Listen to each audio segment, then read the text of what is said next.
Today we're diving into a really fascinating paper in the autonomous driving space. It's called UniUGP, Unifying Understanding, Generation, and Planning for End-to-End Autonomous Driving.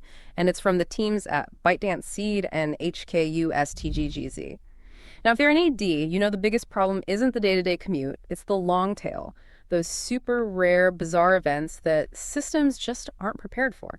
And the reason models fail here is this fundamental split in approach. You've got vision language action models, or VLAs. They're great at high-level reasoning, but they can't learn visual causality from all the raw, unlabeled video data out there. Then you have world models. They're amazing at learning those visual dynamics by predicting the future, but they lack the common sense reasoning that comes from large language models. So UniUGP's big idea is a hybrid expert architecture. It combines an understanding expert for reasoning, a planning expert for the trajectory, and a generation expert that actually creates future video to act as a kind of a visual causal validator. And the result is a system that outputs three things at once: interpretable chain of thought reasoning, a physically solid trajectory, and a coherent future video. It's a unified approach that's already hitting state-of-the-art results. So our mission today is to unpack how they managed to pull off this crucial unification. That split you mentioned, the whole VLA versus world models debate, that's really the central tension in end-to-end AD research right now. It really is. And UniUGP's core argument is, why choose? You need both. Let's look at the VLA models first. They use these massive pre-trained vision language models to, get a head start. Right, like a GPT-4 or a Quinn. Exactly. Yeah. And the benefit is obvious. You get this incredible high-level reasoning. It can understand complex commands. It can explain why a car is behaving strangely. But the downside is huge. They're trained on labeled data. So they completely ignore these massive oceans of raw driving footage. And that footage is where all the implicit knowledge about physics and causality is buried. Precisely. If you can't learn that, you can describe a scene perfectly, but you can't actually predict what's going to happen next in a physically plausible way, which in a car is. Well, it's terrifying. Absolutely. So that brings us to the other side of the coin, the world models. Right. And they tackle that causality problem directly. They are brilliant at using that unlabeled video to learn dynamics. They do it by trying to predict the very next frame of video. So they learn the consequences of an action. They do. They see how the world evolves. But their weakness is the flip side of the VLA problem. They lack that deep semantic knowledge. They struggle with high-level instructions or the kind of interactive reasoning that LLMs are so good at. So it sounds like trying to combine them is the obvious next step, but it also sounds incredibly difficult. Like you said, oil and water. What were the specific hurdles the UniUGP authors had to clear? They laid out three main challenges. The first one is just sort of an engineering and integration problem. How do you build a single model that uses these huge pre-trained VLMs and these, very complex video generation models without having to retrain everything from the ground up? Which would be computationally impossible. Basically, yes. The second challenge is the data. You have these two completely different types of data. On one hand, you have sparse, high-quality question-answering pairs for reasoning. On the other, you have these massive, dense video trajectory datasets for planning. And getting a model to learn from both simultaneously is a tricky balancing act. A very tricky one. And then the third challenge is evaluation. How do you even measure success? You can't just look at trajectory error anymore. You need a benchmark that tests everything at once, the understanding, the reasoning, and the planning, all within those dangerous long-tail scenarios. Okay, so that sets the stage for their architecture. The hybrid model that takes in video and language and then spits out these three distinct but connected outputs. It's a really compelling design. At its core, it's what they call a mixture of transformers, or Regimen architecture. Let's break that down. Stacking three experts sounds incredibly complex. What's the fundamental trade-off they're making here? The trade-off is computational cost for functional specialization. By splitting the work, each expert can get really, really good at its specific job. So the understanding expert uses Quinn 2.5 VL as its backbone to just focus on semantic interpretation. So it's the brain of the operation. It is. It takes in all the visual and text inputs and creates these cross-modal understanding tokens. They call them SEXUN. And these tokens are what connect everything. They feed into the planning expert? Exactly. The planning expert takes those understanding tokens and uses them to model the vehicle's actions. And it does this using a process called flow matching. And flow matching is key here for the actual driving part, right? This is how they make sure the predicted velocity is smooth and physically possible, not just a series of jerky, discrete commands. You got it. It ensures a continuous, safe velocity profile. Then, these OMOT layers use multi-head self-attention to fuse the understanding tokens with the action space. This lets the high-level reasoning directly guide the physical plan. And I imagine the training objectives reflect this separation of duties. They absolutely do. They use a standard next token prediction loss for the understanding expert. That's long dollar, which makes sure the chain of thought reasoning is logical. But then for the planning expert, they use an L2 distance loss, LOM plan, which just focuses on making the trajectory from the flow matching process as smooth and accurate as possible. Okay, so that covers reasoning and action. But now we get to the really unique part, the generation expert. Where does this world model component fit in? This is the secret sauce. The generation expert is built from diffusion transformer blocks with WAN 2.1 as the base. But its job isn't just to generate pretty videos. Its real role is to be the system's deep visual reality check. A causal anchor, I like that. That's exactly what it is. Yeah. See, when the other two experts propose a plan and a line of reasoning, the generation expert's job is to then synthesize the future video based on that plan. So it forces the VLA component to actually learn real-world physics. Yes. It has to pay close attention to tiny, distant objects or potential hazards. Because if it gets the physics wrong, the generated video will look completely broken. It will be visually incoherent. So it's not just a fancy output.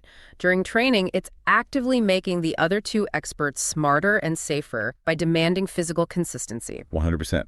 It works serially. It gets the semantic signals from the understanding expert and the physical action plan from the planning expert.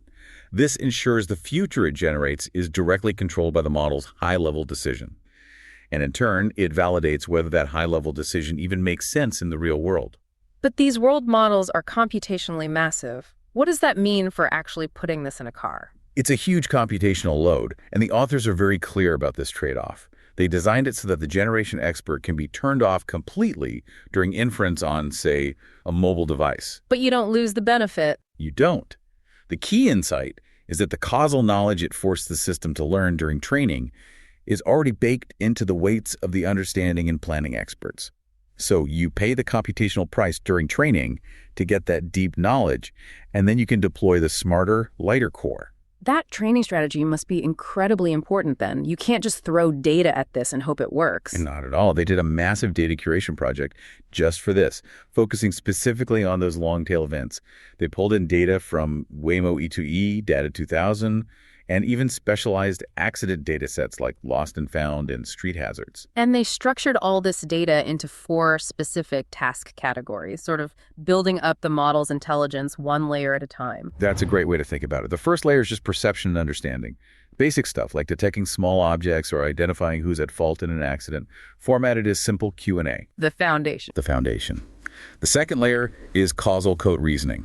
This is where they force the VLM to generate these structured, multi-step explanations that have to line up with the actual ground truth future. And this is a key innovation in the paper, right? The COT can't just be an after-the-fact explanation. It has to be predictive. It has to justify the planned action before it happens. Exactly. It has to explain why this is the correct causal response, based only on what it has seen so far. It grounds the abstract reasoning in physical reality. Then the last 2 categories are more straightforward. Planning, which is just predicting the ego vehicle's trajectory, and instruction following, making sure it can follow high-level commands. Okay, so you have the experts, you have the specialized data. Let's walk through the 4-stage training process. It's a 10 million step marathon. Stage 1 is the warm-up. 1 million steps just training the understanding expert on their custom long-tail data. It's about getting a basic semantic grip on dangerous situations. Then comes the heavy lifting in stage 2. All right, this is 4 million steps, and it's all about visual dynamics and planning. Here, they train the generation and planning experts on all that raw video trajectory data from new scenes in Waymo. Right. The VLM part is actually frozen, so it's just pure dynamics learning. And stage 3 brings the reasoning back in. Yep, another million steps to integrate that causal COT capability back into the understanding expert. This is where they link the dynamics learned in stage 2 to human-readable logic. And finally, stage 4, the grand finale, where it all comes together. The fusion. Yeah. 4 million steps of joint training. And this is where the weighted loss function becomes critical. They have to balance all 3 experts. Now, the interesting part isn't the exact numbers, but the strategic weighting. Planning loss, Lyle plan loss gets the highest weight. And the generation loss gets the lowest. Exactly. The message there is crystal clear. Safety and physical action come first. The car must plan a safe path, even if the generated video isn't perfectly photorealistic. It prioritizes the right things. So after all that, this huge complex architecture and this marathon training regimen, did it actually work? The results seem to suggest it paid off in a big way. It absolutely did. The numbers are very impressive, especially on the new long-tail benchmarks they created, on really tough perception tasks, like identifying accident relationships or predicting abnormalities. UniUGP performed at or near the top of the board, even outperforming things like GPT-4o. And what about integrating language understanding? That was the whole point of keeping the VLA component. It excelled there, too. On the Regimen benchmark, which tests scene understanding and language interaction, it got the highest final score, beating out other leading models. It proves that the VLA component didn't lose its reasoning power during this whole fusion process. But the real test is planning and safety, right? That's the bottom line. And on the new scenes planning benchmark, the results were really telling. Even though it was only using the front camera and some QA supervision, so very constrained inputs, it achieved a really competitive displacement error, and more importantly, a very, very low collision rate. Lower than other similarly constrained models. Much lower. It shows that by learning from the world model, it gained a much more robust, implicit understanding of basic traffic rules. And what about the generation expert itself? Was the video quality any good? Top tier. The quality was state-of-the-art. But what's even cooler is the controllability. They showed they could tell the model to generate the same scene but make it rainy or nighttime, and it would do it. Or they could feed it a specific plan, like swerve left, and it would generate a video of the car executing that exact maneuver. Which is an amazing validation tool. It proves the generator is actually listening to the other experts. It's proof that the control signals are getting through. So if you had to boil down all the evidence, especially from the ablation studies, what's the single most important finding that justifies this whole hybrid approach? It all comes back to causality. The key takeaway was how much better the model performed when the generation expert was included in training. When they took it out, performance dropped across the board. So it really is the causal anchor. It is. Because forcing the model to generate a physically plausible future makes it pay attention to things it might otherwise ignore, those small, distant objects that could become hazards. It forces a deeper, more grounded visual understanding. And that's what translates directly into safer planning, even if you turn the generator off for deployment. It proved neither model could be this good on its own. Okay, so to sum it all up, UniUGP successfully merges the reasoning power of VLA models with the causal dynamics of world models. And they do it with this clever hybrid architecture and this incredibly strategic training regimen. It feels like a really solid foundation. It is. And it also clearly points to what's next for AD research. Because as great as UniUGP is, its main limitation is the one we've been talking about, that trade-off between computational cost and safety.